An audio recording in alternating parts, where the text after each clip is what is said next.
very warm welcome. आज मेरे साथ यासर Arafat, former Pakistan all-rounder and local boy from Rawalpindi. Yasir bhai, very warm welcome to you. Thank you Sajid भाई, बहुत शुक्रिया। यासर भाई, थोड़ा आपका लोकल टेस्ट मैच था रावलपिंडी, क्या हुआ जी पाकिस्तान को? जी बिल्कुल। अपना होम ग्राउंड है मेरा रावलपिंडी, और सारी क्रिकेट बल्कि मैंने यहीं पे खेली और जो कुछ सीखा वहीं पे सीखा। देखिए, इस मैच को देख के थोड़ा डिसअपॉइंटमेंट इन द सेंस हुई कि जिस तरीके की पिच बनाई गई, negative mindset Pakistan cricket board का नज़र आया। बल्कि इस मैच में नहीं, अगर आप थोड़ा पीछे चले जाएं, पिछले साल जब ऑस्ट्रेलिया की टीम आई थी इतने अरसे बाद, वो भी आई और उसमें भी पाकिस्तान को बल्कि माइनस पॉइंट्स मिले पिच की, जो जिस तरीके की पिच बनाई गई उसका बिहेवियर की वजह से। और बड़ा ही डल मैच था, आपको याद होगा कि उसमें क्राउड भी इतना नहीं आया था। और इस मैच को अगर आप देखें, पाकिस्तान ने बिल्कुल पूरी कोशिश की कि 2 पॉइंट और नेगेटिव मिलते, माइनस के नेगेटिव मिलते और ये पिंडी का ग्राउंड जो है बैन ही हो जाता। मगर ये है कि जिस तरीके की इंग्लैंड ने क्रिकेट खेली और बिल्कुल आखिरी दिन और आखिरी सेशन तक आपने देखा कि क्राउड वहां पे मौजूद रहा और गेम में इंटरेस्ट रहा।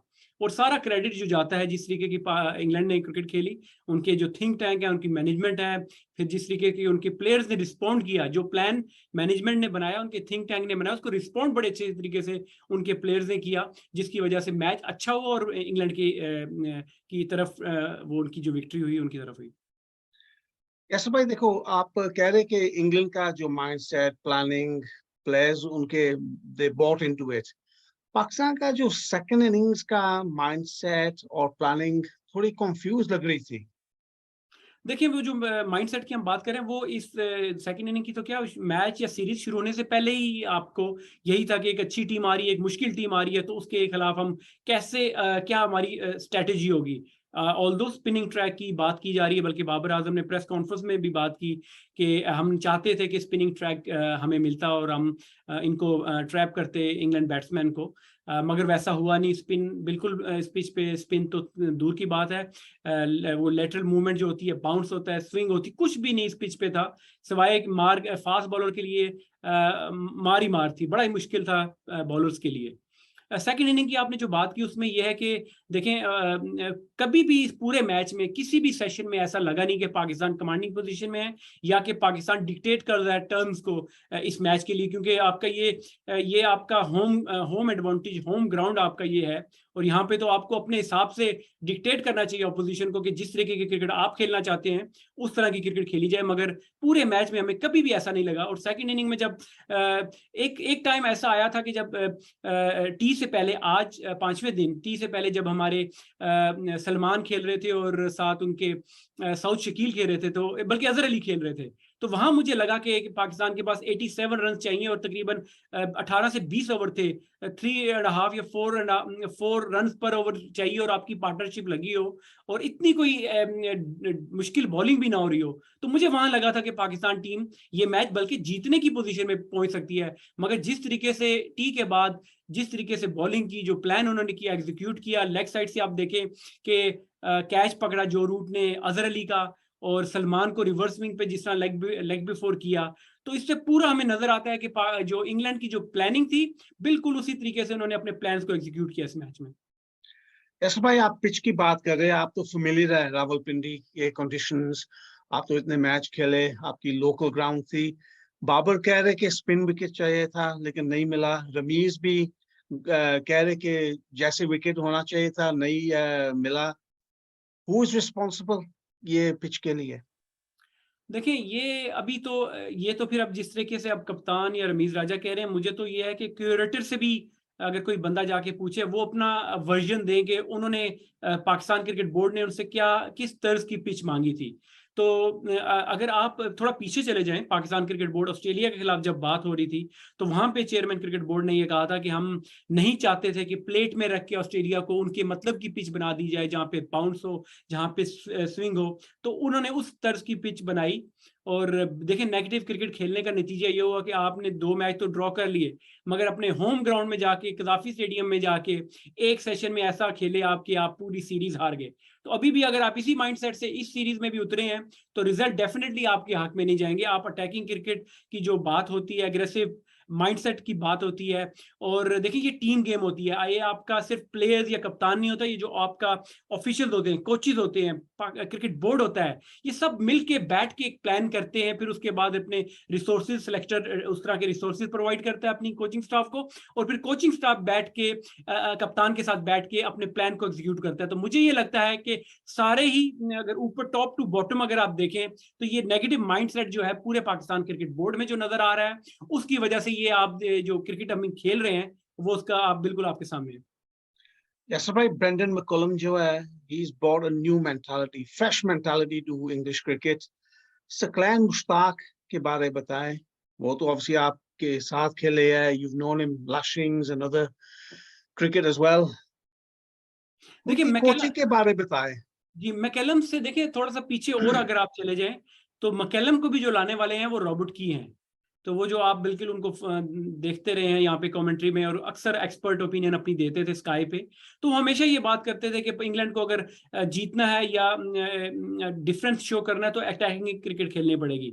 तो जब ईसीबी ने उनको डायरेक्टर ऑफ क्रिकेट की जॉब दी, तो उनका सबसे पहला स्टेप यही था कि उन्होंने ब्रेंडन मैकलम, एक तो डिफरेंट कोचेज उन्होंने रख लिए, डिफरेंट प्लेयर्स ऑलरेडी चल रहे थे उनके, मगर उन्होंने सेपरेट कर लिए, व्हाइट बॉल कोचेज और रेड बॉल के कोचेज जो है वो बिल्कुल सेपरेट कर लिए। तो उसकी वजह से आप देखिए फिर कप्तानी अंडर जो रूट आप देखें, पिछले एशेज इंडिया में ये लोग गए, वहां पे बुरे तरीके से हारे, एशेज में बुरे तरीके से जाके हारे।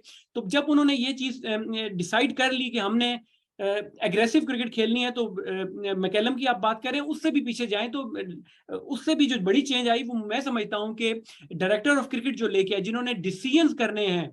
इंग्लैंड की जो हाई परफॉर्मेंस क्रिकेट है, जिसमें इनकी जो इंग्लैंड लॉयंस है, इंग्लैंड की नेशनल टीम है, उनके जो कोचिंग स्टाफ है, जो प्लेयर्स हैं, प्लेयर्स की जो है अवेलेबिलिटी देखनी है, किस प्लेयर को किस मैच में खिलाना है, तो ये बड़ी इंपॉर्टेंट चीजें होती है। तो मैं समझता हूं कि जो उनका एक जो थिंक टैंक है वो बिल्कुल राइट सिलेक्शन हुई है, और सही बंदे उन्होंने पिक किए हैं। और वो फिर अब आप देखें कि अगर इससे पीछे भी चैलेंज है जो उन्होंने होम सीरीज इस समर में खेली, क्रिकेट खेली, और अब जो खेल रहे हैं, तो ये उसी का रिजल्ट आपको मिल रहा है। वेरस पाकिस्तान में मैंने 2-3 दफा पहले भी ये बात की है कि बाबर आजम तो इटसेल्फ अब तो उनको जाके मिच्योर हो जाना चाहिए एज अ कैप्टन, मगर उस कैप्टन को भी तो एक सहारा चाहिए कि जो उनको ऐसी फीडबैक दे, जो कि जिसने आपने कोच की बात की, सकलैन भाई was a very good player, very good coach, उन्होंने दुनिया की हर टीम के साथ कोचिंग की है।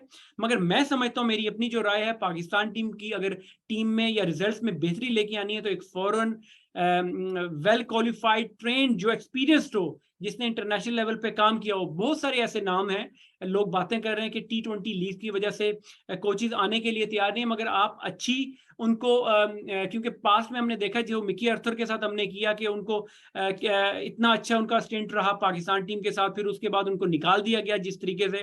तो इस तरह की जो फीडबैक जाती है around the world, around the coaches, वो एक अच्छी फीडबैक नहीं है। फिर मीडिया का जो प्रेशर होता है फॉरेन कोचेज पे, बड़े अच्छे अच्छे कोचेज हैं, जस्टिन लैंगर के अंडर मैं खेला हूँ, वो अवेलेबल भी हैं, क्योंकि अब वो ऑस्ट्रेलिया के लिए कोचिंग नहीं कर रहे। टॉम मूडी भी हैं, ऑल्दो वो लीग में कर रहे हैं, मगर आप जब अच्छा किसी को पैकेज या अच्छी तरीके से वेलकम करते हैं, बुलाते हैं, तो डेफिनेटली लोग आने के लिए, एंडी फ्लावर भी मौजूद हैं, अब उनको आप बुलाएं तो क्यों नहीं कोई आके करेगा। और फिर वो चीज जो है वो आपकी कैप्टेंसी और फिर आपके प्लेयर्स में आपको वो चीज इसका वो नजर आएगा। तो मैं समझता हूं कि अगर इस माइंडसेट से से अगर आप खेलेंगे डिफेंसिव माइंडसेट से, तो रिजल्ट्स ऐसे ही आएंगे। यासर भाई, आपने इस सिलेक्शन की बात की, कैसे हो सकता है ये सिचुएशन जहां 4 डेब्यूटेंट्स खेल रहे हैं और 3 डेब्यूटेंट्स जो है बॉलर्स है? जी जी, बैड प्लानिंग या बैड लक? साजिद भाई देखें, इसमें एक तो ये है कि जिस तरह मैंने पहले भी बात की कि जब आप अपने प्लेयर्स को, स्पेशली बॉलर्स को डेब्यू करा रहे होते हैं, उनका कैरियर का स्टार्ट हो रहा होता है, तो अगर इस तरह की पिच आप उनको देंगे, स्पिनर को भी देखें, वो मैंने एक जगह स्टैट भी पढ़ा कि जो एनालिसिस जाहिद महमूद के हुए, वो भी not one of the best, one of the worst, बल्कि वो बुरे एनालिसिस में गिने जा रहे हैं, जिस तरीके से उनको रन्स पड़े, मार पड़ी। सिमिलरली फास्ट बॉलर्स की बात करें, उनके नंबर ऑफ मैचेस अगर डोमेस्टिक देखें, तो ये सिलेक्शन में थोड़ा सा जो कहते तो ये हैं कि मेरिट है और डोमेस्टिक के परफॉर्मेंस को चांस देते हैं, मगर जब वो किसी ऐसे प्लेयर को सिस्टम से बाहर से लेके आके आप एक बंदा जो पिछले 8-10 साल से परफॉर्म करता हुआ आ रहा है, बजाय उसके आपको उसको पिक करें, आप 1-2 साल की परफॉर्मेंस पे आप लड़कों को टीम में ले आते हैं, तो मैं समझता हूँ कि इसको थोड़ा बेहतर करना चाहिए। उस्मान सलाउद्दीन की एग्जांपल हमारे सामने है कि मिडिल ऑर्डर में अगर कोई प्लेयर अगर आपका डिजर्व करता है पाकिस्तान के डोमेस्टिक सिस्टम में, तो उस्मान सलाउद्दीन डिजर्व करता है। मैं ये नहीं कह रहा कि जो लड़के खेले या सिलेक्ट हुए वो बुरे हैं, मगर जब मेरिट की सिस्टम की बात की जाती है तो इन लोगों का चांस पहले बनता है, बजाय कि कोई ऐसा प्लेयर के 1 साल में परफॉर्म करके या 2 साल में परफॉर्म करके टीम में आ जाए। सिमिलरली मीर हमजा की हम बात करते हैं कि वो एक प्लेयर जो कि 300-350 विकेटें लेकर बैठा हुआ है, वो उसने टेस्ट मैच भी खेला हुआ है, तो उस जैसे प्लेयर को ऐसी जगहों पे मौका देना चाहिए। मगर अगेन जब आप इस तरह की पिचेस बनाएंगे तो यहाँ पे आप 150-60 माइल्स करने वाला बॉलर भी होगा तो उसको भी इफेक्टिव इतना नहीं होगा। तो देखना ये होगा कि जब आप अपने लड़कों को पिक करते हैं तो उनको ऐसी इन्वायरमेंट या ऐसी सर्विसेज प्रोवाइड करें कि जहाँ के वो परफॉर्म कर सके। यासर भाई पहला मैच सीरीज में हार गए, मेंटली काफी इफेक्ट हुए होंगे पाकिस्तान। 2 मैच बाकी है, how do you see the series going next 2 matches? Pakistan to win 2-1? देखिए, अभी बल्कि मैं न्यूज़ सुन रहा था कि बहुत सारे हमारे क्रिकेट बोर्ड से लोग, कोचिंग स्टाफ से लोग मुल्तान चले गए हैं और जाके पिच का मुआयना करने या उसकी रखवाली करने चले गए हैं। तो मैं नहीं समझता कि पिचेस जो बनती हैं, देखें ये 2-2 3-3 हफ्ते पहले प्लान बन जाता है कैसी पिचेस बनेंगी या जैसी भी होंगी। मगर 1-2 दिन के पहले जाने से कुछ फ़र्क नहीं आ सकता। तो ये मेरे मेरे ख्याल से कि वो दिलासा देने वाली बात है मीडिया को या फैन्स को कि जी हम लुक आफ्टर करेंगे, कोई अच्छी पिच बनेगी। तो देखिए पिच अच्छी बनाई जा सकती है। आप डोमेस्टिक को आप फॉलो करते हैं, इतने अरसे से फॉलो करते हैं, मैं इतने अरसे से डोमेस्टिक खेला हूँ, बल्कि रावलपिंडी के पिचेस पे मैंने इतने मैचेस खेले और 3-3 दिनों में मैचेस खत्म हुए हैं। देखें, अगर आप पिच में थोड़ा सा मॉइस्चर छोड़ दें, थोड़ा सा घास छोड़ दें, तो कैसे नहीं लेटरल मूवमेंट या ये एक्स्ट्रा बाउंस होगा। वो रमीज राजा साहब से किसी ने पूछा थोड़ा घास छोड़ दे, तो उन्होंने कहा जी घास छोड़ने से बाउंस नहीं आता, मगर थोड़ा सा बॉल कैरी तो करता है, बॉल स्विंग तो करता है, बॉलर्स को थोड़ी बहुत तो हेल्प होती है। डोमेस्टिक में ये लड़के दिन में 8-8 6-6 8-8 लड़के आउट करते हैं, विकेट्स लेते हैं, वेयर इधर ही बेचारे जोर लगा लगा मुश्किल से 1 विकेट मिलती है। तो आप पिच बनाना चाहें तो बन सकती है, मगर अगेन वो जो माइंडसेट की हम बात कर रहे हैं, हम डरते हैं कि उनके फास्ट बॉलर्स एक्सपीरियंस है तो उनके खिलाफ हमारे बैट्समैन स्ट्रगल करेंगे, तो इस माइंडसेट से निकलना पड़ेगा। लेकिन यासर भाई आपने जवाब नहीं दिया, सीरीज आगे 2 मैच पाकिस्तान जीत सकते हैं 2-1? अगर इस माइंडसेट से जाएंगे तो फिर तो मुश्किल ही है, क्योंकि जब तक आप देखें उनके जो मैनेजमेंट ने कप्तान ने ये कहा था कि अगर हम मैच हारते भी हैं, क्योंकि इतना जो सेकंड इनिंग में जो टारगेट दिया था इतना कोई मुश्किल नहीं था उस पिच पे को देखते हुए, तो अगर कहना उन्होंने कहा कि हम अगर हारते भी हैं तो हमें कोई फर्क नहीं पड़ता। तो इस माइंडसेट से आप जब जाएंगे, मगर आप डर के माइंडसेट से जाएंगे कि अगर हारे तो फिर क्या हो जाएगा, फिर तो डेफिनेटली आप हारेंगे। थोड़ा सा ये है कि पाकिस्तान क्रिकेट बोर्ड को, मैनेजमेंट को, अपने प्लेयर्स को कॉन्फिडेंस देना पड़ेगा कि अपनी नेचुरल जो गेम है उस तरीके से खेलें, डरने की कोई जरूरत नहीं। अगर कोई लड़का परफॉर्म नहीं करता उनकी क्रिकेट बोर्ड उनको बैकिंग करेगा, अदरवाइज इस तरह खेलते रहे तो ये जो मैच आ रहा है अगले इससे भी बुरे तरीके से खेलेंगे। यासर भाई बहुत बहुत शुक्रिया आपके टाइम का, thank you very much and good luck with all the work you doing at सरे। पता मुझे कि आप इंशाल्लाह सून लेवल 4 पीसीबी कोचिंग क्वालिफिकेशन भी कर रहे हैं, और गुड लक इन फ्यूचर। बहुत शुक्रिया, थैंक यू साजिद भाई।